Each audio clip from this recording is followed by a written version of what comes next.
Lo scudo sannitico con il cavallo nero e le 7 palle, simbolo dei 7 colmelli.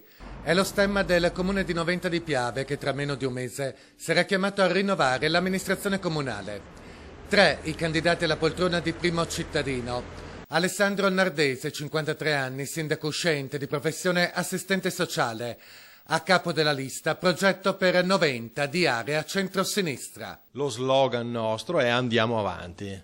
Giorgia Andreuzza, 39 anni, di professione architetto, della lista Noventa nel cuore, che comprende anche esponenti della Lega. Nel simbolo abbiamo messo un cuore per dare proprio un segno di umanità, di passione, di voglia di cambiamento. E Bruna Borina, 55 anni, dirigente scolastica, della lista Coerenza per Noventa, che ha incassato anche il sostegno del PDL. La coerenza nella programmazione e la concretezza nell'agire. Noventa è un comune di appena 7.000 anime che però negli ultimi anni ha conosciuto un notevole sviluppo commerciale, industriale ed alberghiero.